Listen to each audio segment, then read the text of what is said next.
Hello everyone, I am Poonam and welcome back to Kabira Smart Classes. Today we will study about language acquisition and language learning and learning के जो भी types होते हैं उसको लेके भी हम बात करने वाले हैं। तो आइए हम बात करते हैं इसको लेके। एक्विजिशन यानी किसी भी लैंग्वेज को अर्जन करना एंड लर्निंग यानी किसी भी लैंग्वेज को सीखना। अधिगम अधिगम से संबंधित होता है लर्निंग, और एक्विजिशन यानी किसी भी लैंग्वेज को अर्जन करना। तो कैसे किसी भी लैंग्वेज का अर्जन किया जाता है और कैसे किसी लैंग्वेज को सीखा जाता है, उसमें क्या डिफरेंस होता है, उसको लेके हम बात करने वाले हैं। जो कि अगर आप सीटेट के एग्जाम की तैयारी कर रहे हैं तो वहाँ पे की टॉपिक आता है और इससे रिलेटेड हमेशा क्वेश्चंस पूछे जाते हैं, तो क्वेश्चंस आते हैं। तो आइए हम इसको देख लेते हैं। फर्स्ट टॉपिक है नेचुरल वे और ये होता है सिस्टमेटिक एक्विजिशन। यानी किसी लैंग्वेज की अगर आप अर्जन कर रहे हैं तो वो आप एक नेचुरल वे में करते हैं, उसके लिए आपको कोई प्रैक्टिस की जरूरत नहीं होती है। यहाँ पे हम देखते हैं सिस्टमेटिक, उसमें आपको कोई सिस्टम की जरूरत नहीं है, लेकिन यहाँ आपको सिस्टमेटिक चलना होगा। सिस्टमेटिक जैसे हम देखेंगे LSRW, यानी सिस्टमेटिक मतलब किसी भी लैंग्वेज को सीखने के लिए आपको पहले यानी लिसनिंग करनी होगी, एस यानी उसकी कोई स्पीकिंग करनी होगी, रीडिंग आर से रीडिंग यानी उसकी कोई रीडिंग करनी होगी, डब्ल्यू से राइटिंग, फिर उसको लिखना होगा आपको। यानी कि एक ये सिस्टम होता है किसी भी लैंग्वेज को सीखने के लिए। नेक्स्ट आता है सबकॉन्शियस और कॉन्शियस, यानी किसी भी लैंग्वेज से अगर आप एक्विजिशन कर रहे हैं, अर्जन कर रहे हैं, तो उसके लिए आपको कॉन्शियस होने की जरूरत नहीं होती। लेकिन अगर किसी सेकेंड लैंग्वेज को आप सीख रहे हैं, इफोर्ट्स लगा के किसी प्रैक्टिस करनी पड़ती है, उसके लिए आपको बिल्कुल कॉन्शियस होकर रहना पड़ता है। अगला पॉइंट आता है फोकस ऑन मीनिंग और फोकस ऑन फॉर्म। यानी लैंग्वेज एक्विजिशन में क्या होता है, आपको फोकस करना होता है मीनिंग पे, लेकिन यहाँ आपको किस पे फोकस करना है, फॉर्म के ऊपर फोकस करना है कि उसकी फॉर्म क्या है, उसका स्ट्रक्चर क्या है, उसमें कौन सी ग्रामर लगने वाली है, उसके अंदर कौन कौन से रूल्स आने वाले हैं।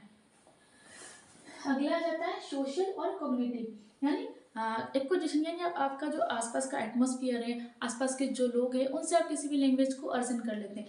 लेकिन यहाँ क्या होता है, आपको मेंटल प्रोसेस आपकी यहाँ पे लगती है, आपको बिल्कुल एकदम कॉन्शियस होना पड़ता है। ठीक है, अगला आता है फर्स्ट लैंग्वेज और सेकेंड लैंग्वेज। एक्विजिशन यानी किसी भी लैंग्वेज का हम अर्जन करते हैं तो कौन सी लैंग्वेज होती है, वो हमारी फर्स्ट लैंग्वेज होती है, हमारी मदर टंग होती है।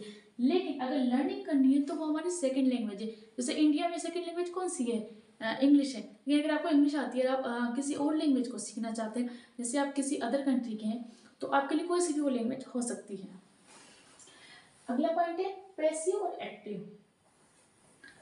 जिससे एक्विजिशन यानी किसी भी लैंग्वेज को आप अर्जन करना चाहते हैं तो वहाँ पे आपको एक्टिव रहने की ज़रूरत नहीं होती है, वो आप खुद से सीख जाते हैं वहाँ पे। और वहाँ आपको ये कंपलसरी नहीं होता कि आपको एक हर एक चीज़ सीखनी है। लेकिन यहाँ पे क्या होता है, आप कोई लर्निंग सीखते हैं, लर्निंग करते हैं किसी भी लैंग्वेज की, तो उसके लिए आपको बिल्कुल एक्टिव होना बहुत ज़रूरी होता है। अगला पॉइंट है एटीट्यूड और होता है एप्टीट्यूड, यानी लैंग्वेज एक्विजिशन यानी किसी लैंग्वेज को आप अर्जन कर रहे हैं तो वहाँ आपका कितना इंटरेस्ट है वो उस पर डिपेंड करता है। लेकिन यहाँ पे क्या डिपेंड करता है कि इसमें आपकी स्किल्स LSRW से संबंधित जो भी आपके से रिलेटेड जो भी स्किल्स है वो कितनी अच्छी हैं, उतनी ही आप उस सेकेंड लैंग्वेज को सीख पाते हैं। अब हम बात कर लेते हैं टाइप्स ऑफ लर्निंग को लेके। मोटर लर्निंग, मोटर लर्निंग में क्या होता है, डे टू डे लाइफ में जो एक्टिविटी हम करते हैं, जैसे वॉकिंग है, रनिंग है, ड्राइविंग है, इससे इस तरीके की जो भी एक्टिविटी होती है वो आती है मोटर लर्निंग के अंदर। नेक्स्ट है वर्बल लर्निंग, यानी लैंग्वेज से रिलेटेड, जैसे साउंड्स है, सिंबल्स है, वर्ड्स है, ये जो होते हैं ये आते हैं वर्बल लर्निंग के अंदर। अगला आता है कॉन्सेप्चुअल लर्निंग, इसके अंदर क्या होता है, ये थोड़ा मेंटल प्रोसेस होती है।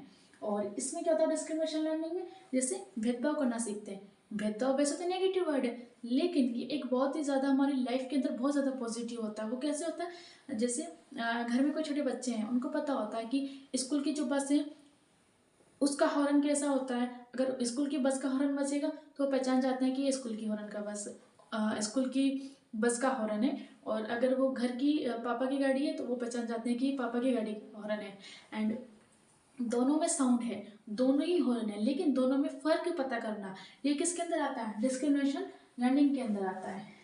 अगली आता है लर्निंग ऑफ प्रिंसिपल्स, यानी जैसे किसी पर्टिकुलर फील्ड को लेके हम उसके जो प्रिंसिपल्स है उसको लेके बात करें, जैसे साइंस है, कोई ग्रामर है, मैथमेटिक्स है, उसके जो प्रिंसिपल्स है उनको लेके हम बात करते हैं, तो वो यहाँ बात करते हैं। प्रॉब्लम नेक्स्ट है हमारा प्रॉब्लम सॉल्विंग।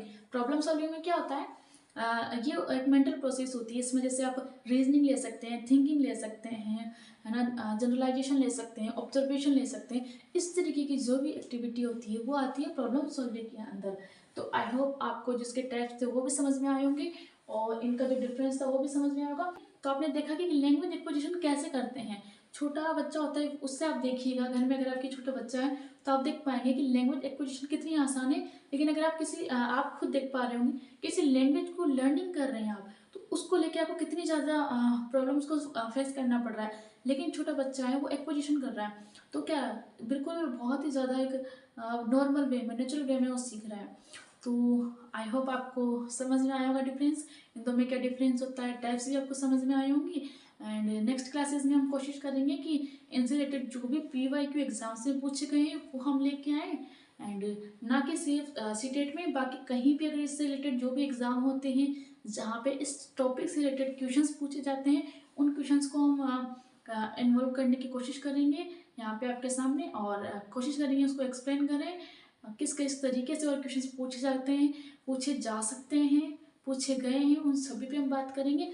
आज की क्लास में सिर्फ इतना। अगर क्लास अच्छी लगे तो प्लीज़ लाइक, कमेंट और शेयर करना ना भूलें। Thank you.